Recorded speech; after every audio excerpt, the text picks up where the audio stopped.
The smell of Mom's pot roast filled the dining room that Sunday evening in March, but the familiar comfort couldn't mask the tension that always seemed to follow me into family gatherings.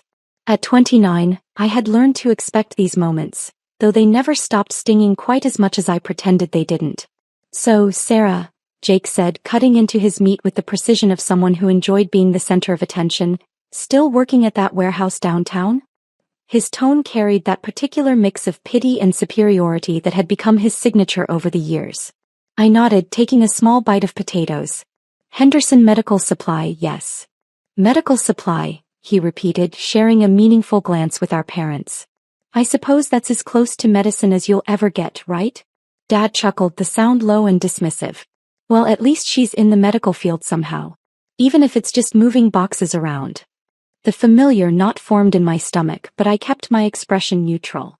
These dinner conversations had followed the same pattern for the past 5 years, ever since I'd quietly left my pre-med program at State University.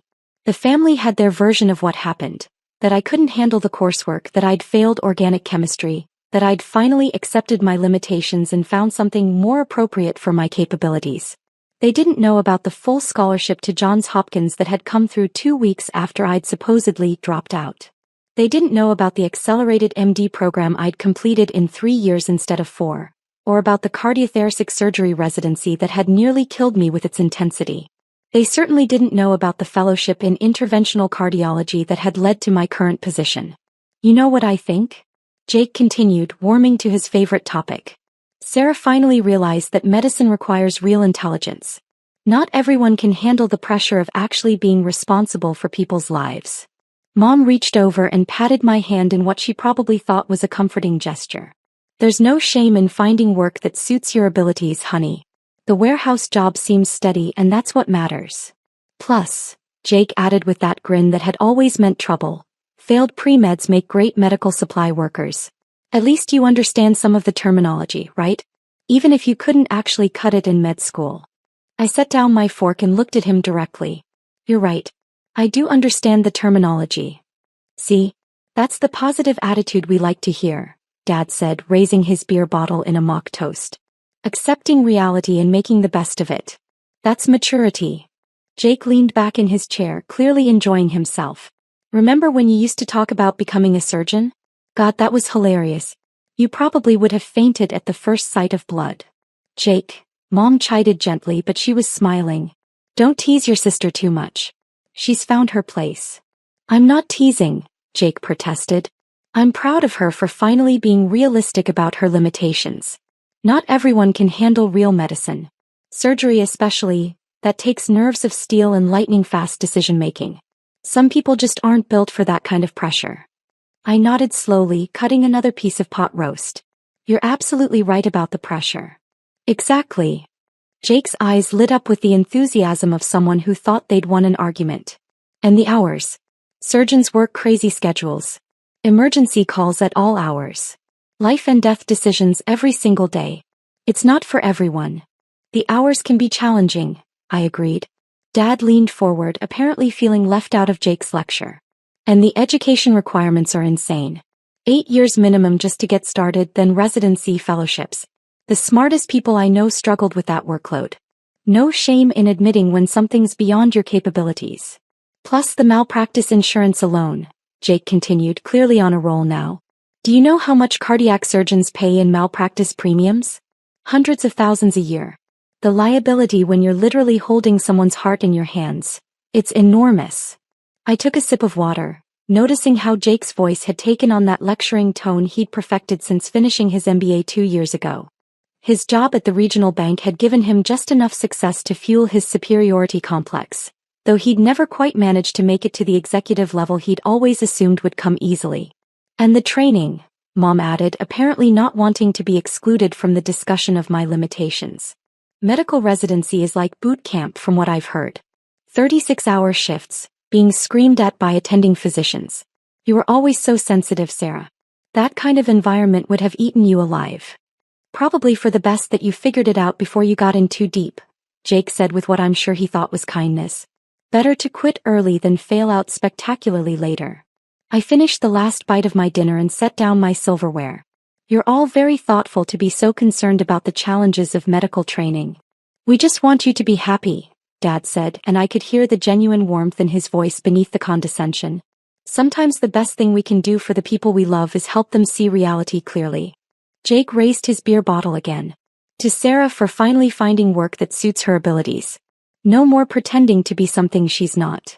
Mom and Dad raised their glasses to join the toast, all three of them beaming at me with the particular satisfaction that came from successfully managing a difficult family member's expectations. I raised my water glass and smiled back. To finding where you belong, I said simply. After dinner, Jake helped me clear the table while Mom and Dad settled into the living room to argue about what to watch on television. As we loaded the dishwasher, Jake's tone shifted to something more personally concerned. You know, Sarah, I've been thinking. You're 29 now and you seem to have finally gotten your head on straight about this whole career thing. Maybe it's time to start thinking about other goals. I handed him the last of the dinner plates. Such as dating, marriage, kids. You know, normal life stuff. You spent so many years chasing this impossible dream of being a doctor that you missed out on a lot of normal experiences. I leaned against the counter, genuinely curious about where this was going. You think I should focus on finding a husband? I think you should focus on building a realistic life, Jake said, warming to his theme. Find a nice guy who works with his hands maybe. Someone who won't make you feel bad about the warehouse job. Start a family. Give Mom and Dad some grandkids. That's very traditional of you. Traditional works, Jake said firmly. Look at me and Jennifer. 2 years married, nice house in Riverside Estates, talking about kids next year. I make good money at the bank, she's got her teaching job. Steady, predictable, happy. I nodded thoughtfully. And you think that kind of stability would be good for me? I think it would be perfect for you. No more stress about careers you can't handle, no more disappointment when things don't work out. Just simple, honest living with someone who accepts you as you are. Jake finished loading the dishwasher and straightened up, clearly pleased with himself for having this heart-to-heart with his younger sister. Actually, I know a guy who might be perfect for you. Mike Thompson works construction with Jennifer's brother. Nice guy, steady work, doesn't have unrealistic expectations. Unrealistic expectations, I repeated. You know what I mean. He wouldn't expect you to be some high-powered career woman or anything like that. He'd appreciate having a wife who understands the value of honest work. I smiled at my brother, this man who thought he understood my life so completely, who had built his entire sense of self on being the successful one in the family, the one who had lived up to expectations while his sister had learned to accept her limitations. I'll think about it, I said. Good. Jake clapped me on the shoulder with the enthusiasm of someone who thought they'd just solved a major problem. I'll talk to Jennifer about setting something up. Maybe dinner next weekend, something casual. We joined our parents in the living room, where the eternal remote control battle had been decided in favor of Dad's History Channel documentary about World War II aircraft carriers. I settled into the corner of the couch and half listened to the narrator explaining the engineering challenges of naval aviation while Jake regaled our parents with his plans to fix my love life. Sarah's finally ready to start thinking about settling down, he announced as if he were delivering particularly good news. I'm going to introduce her to Mike Thompson. Oh, that's wonderful. Mom clasped her hands together with delight. I was starting to worry that you'd never get interested in dating, Sarah. You always seemed so focused on those impossible career goals. Dad nodded approvingly. Thompson's a good name. Solid family probably. Construction work is honest work too. Nothing wrong with a man who works with his hands. Plus, Jake added with obvious satisfaction, Mike won't have any unrealistic expectations about what kind of wife he's getting. He knows Sarah works at the warehouse and he's fine with that. No pretensions. I listened to my family plan my future with Mike Thompson, this man I'd never met who apparently had the singular virtue of not expecting too much from me. They spoke with the confident authority of people who had finally gotten their problematic family member's life sorted out, and I found myself feeling almost fond of their certainty. The evening wound down with more discussion of Mike Thompson's virtues and Jake's generous offer to arrange our first meeting. I hugged everyone goodbye and promised to give serious thought to this new direction for my life. Jake walked me to my car, still full of big brother advice about the importance of keeping an open mind and not letting past disappointments prevent me from embracing a more realistic future. The thing is, he said as I unlocked my car door, you spent so many years trying to be something you're not that you forgot how to just be yourself. Mike will help you remember that there's nothing wrong with being ordinary. I thanked him for his concern and drove home to my small apartment across town, where I had a stack of medical journals waiting on my coffee table and a presentation to finish for Monday morning's department meeting. 3 months seemed like a reasonable amount of time for my family to fully settle into their comfortable assumptions about my life and my future with Mike Thompson. 3 months and 2 days later, I was reviewing patient charts in my office at Metropolitan Hospital when my pager went off with a code that made my blood pressure spike immediately. Emergency cardiac event, incoming ambulance, patient identification Jacob Morrison, age 31. Jake Morrison. My brother Jake. I was already moving toward the elevator when my phone rang. Jennifer's voice was high and panicked, barely coherent through her tears. Sarah, oh God Sarah, something's wrong with Jake. He just collapsed at work, they said his heart, they're taking him to Metropolitan, can you meet us there please, I don't know what to do. Jennifer, I said calmly, stepping into the elevator and hitting the button for the emergency department. I'm already here. What exactly did the paramedics tell you? They said it might be a heart attack, but he's only 31. Sarah, how can he be having a heart attack and they're doing CPR in the ambulance? And the elevator doors opened onto controlled chaos. I could see the ambulance bay doors sliding open, the EMT team wheeling in a gurney with a familiar form lying motionless under a white sheet, monitors beeping for bags swinging, Jennifer running alongside crying and asking questions no one had time to answer. Ma'am, you can't go back there, a nurse said, gently catching Jennifer's arm as the trauma team took over, but she was looking at me, recognition dawning in her eyes. Dr. Morrison, are you? Family member, I said quietly. Jake Morrison is my brother. The trauma bay erupted into the controlled ballet of emergency medicine, voices calling out numbers and medication orders while Jake's body disappeared behind a curtain of scrubs and equipment. I stood at the edge of the chaos, watching the monitors, listening to the conversations, automatically translating the medical shorthand into terms Jennifer wouldn't understand. Massive anterior wall myocardial infarction. Complete LAD occlusion. Cardiogenic shock. VFib arrest. In layman's terms, a major heart attack caused by a completely blocked artery, his heart unable to pump effectively, his heart rhythm gone chaotic and deadly. Dr. Morrison? Dr. Patricia Chin, the emergency department attending, appeared at my elbow. I'm sorry about your brother. We've got him stabilized for now, but he's going to need immediate cardiac catheterization and probably emergency bypass surgery. This is a big one. I nodded, still watching the monitors. Cath lab available? Dr. Rodriguez is scrubbing in now, but honestly this is beyond interventional cardiology. He's going to need open heart surgery and he's going to need it fast. His ejection fraction is down to 15%. Jennifer grabbed my arm, her fingernails digging into my skin. Sarah, what are they saying? Is he going to be okay? Why won't anyone tell me what's happening? I looked down at my sister-in-law, this woman who had been planning to help my brother fix my disappointing life just 3 months ago, and felt the familiar calm that always descended on me in these moments. Someone needed to be strong and someone needed to make the critical decisions that would determine whether Jake lived or died. Jennifer, I said gently, Jake has had a serious heart attack. They're going to do everything they can, but he needs surgery. Surgery. Her voice cracked on the word. What kind of surgery? Dr. Chin looked between us, clearly uncertain about how much medical detail to share with the family. We're looking at emergency cardiac bypass surgery. But I have to be honest with you, cases like this, the timing is critical. Every minute counts. Where's the cardiac surgeon? Jennifer demanded, her panic shifting into something more focused. Why aren't they here yet? Dr. Chin glanced at me again, and I could see her making rapid mental calculations about patient confidentiality and family notifications. Dr. Morrison, she said carefully, given the circumstances, would you like to be involved in the treatment decisions? Dr. Morrison? Jennifer's voice went up an octave. Sarah, why is she calling you Dr. Morrison? The trauma bay had gone quieter around us. The initial crisis stabilized enough that Jake could survive the next few minutes, but his condition remained critical. I could hear my parents' voices in the hallway. Someone had called them and they were demanding to see their son, demanding answers from nurses who were trying to explain hospital protocols and visiting restrictions. Jennifer, I said, taking her hands in mine, I need you to listen to me very carefully. Jake is going to need emergency heart surgery, and he's going to need it performed by the most experienced cardiac surgeon available.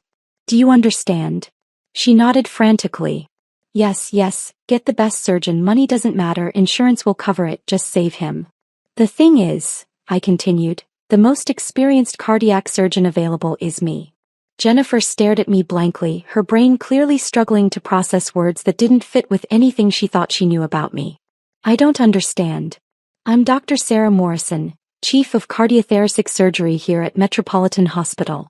I've been Jake's sister and a cardiac surgeon for the past 5 years, and right now, I'm the person most qualified to save his life. The color drained from Jennifer's face as the full implication hit her. Behind us, I could hear my parents arguing with hospital security about visiting hours and family rights, their voices carrying that particular tone of people who expected their emotional distress to override institutional policies. But you work at the warehouse, Jennifer whispered. I own Henderson Medical Supply, I said gently. It's one of the largest medical device distributors on the East Coast. We supply equipment to most of the hospitals in the tri-state area, including this one. Dr. Chen cleared her throat diplomatically. Dr. Morrison, your brother's condition is deteriorating. If we're going to attempt surgical intervention, we need to move now. I squeezed Jennifer's hands once more and then released them. I need to scrub in. The surgery will take approximately 4 to 6 hours, depending on what we find when we open him up. Dr. Chen will keep you updated on our progress. Wait, Jennifer grabbed my arm as I started to turn away. Sir, wait. Are you really? Are you actually going to operate on Jake? I paused, looking back at her. Jennifer, I've performed over 800 cardiac procedures in the past 5 years. Jake is going to receive the same level of care I would give to any patient, which is the highest level of care available anywhere in this region. But he said, Jake always said you were. I know what Jake said. I kept my voice gentle. Right now what Jake said doesn't matter. What matters is that his left anterior descending artery is completely occluded, his heart muscle is dying, and I have about 20 minutes to get him into an operating room before the damage becomes irreversible. Jennifer nodded numbly, and I left her standing in the trauma bay while I headed toward the surgical suites. As I walked down the hallway, I could hear my parents' voices getting louder as they demanded to know why no one would tell them what was happening to their son. I stopped at the nurse's station and picked up the phone. This is Dr. Morrison. Please have someone escort the Morrison family to the cardiac surgery waiting area and explain that the patient is being prepared for emergency bypass surgery. The surgeon will speak with them after the procedure. Yes, Dr. Morrison. Should we mention that you're the... Just tell them the chief of cardiac surgery is handling the case personally.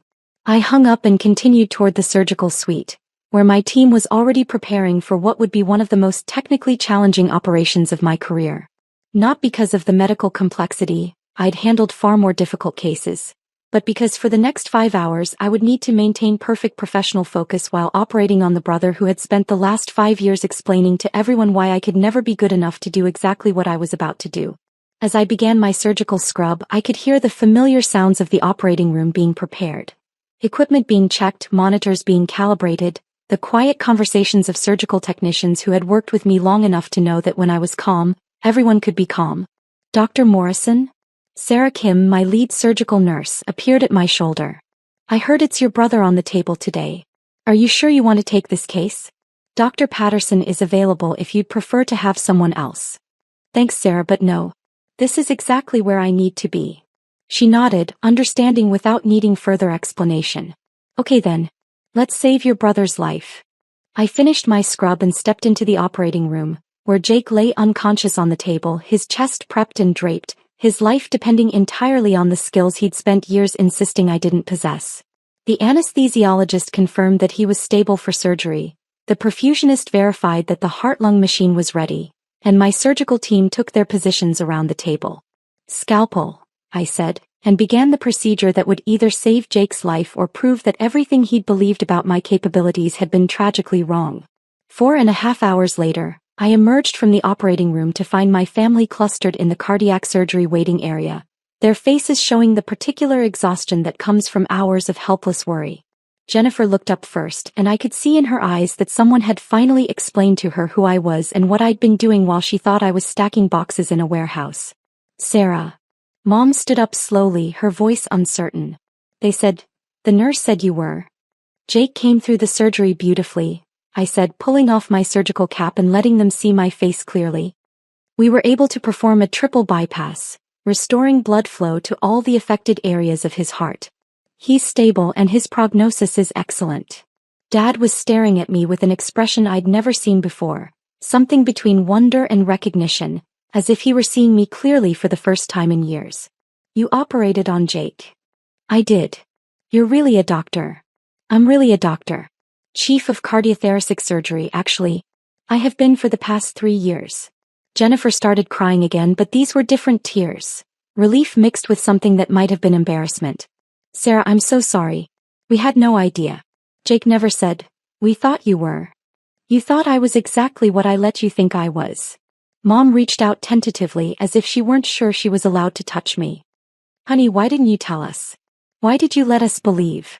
I looked at my family, these people who had spent 5 years explaining my limitations to me, and felt the same calm I'd experienced in the operating room. Because it didn't matter what you believed about my life. It only mattered what was true.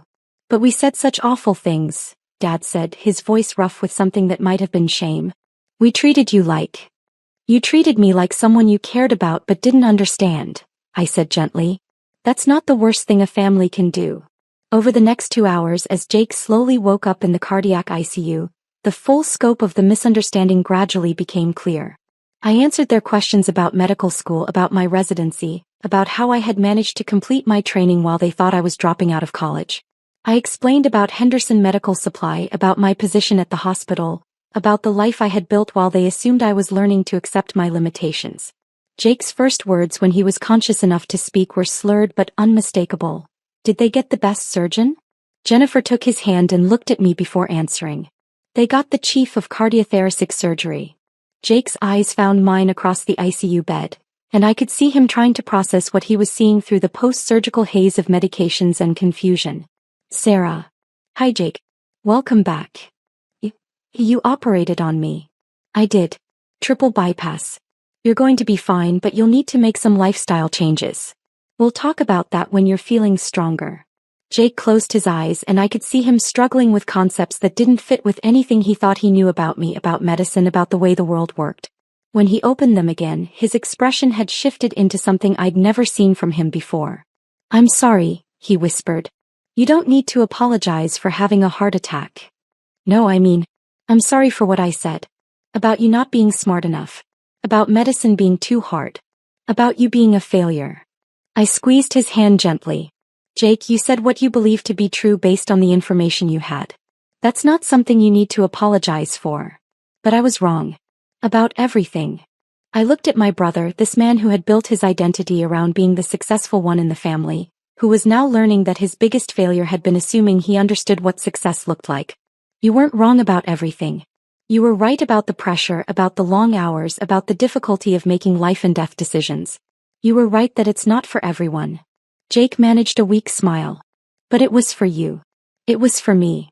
Over the following days, as Jake recovered and my family gradually adjusted to the reality of who I actually was, I found myself reflecting on the strange comfort of finally being seen clearly. For 5 years, I had carried the secret of my success like a shield against their assumptions about my failures. Now, watching them struggle to reconcile their image of me with the truth of my life, I realized that both versions had been real.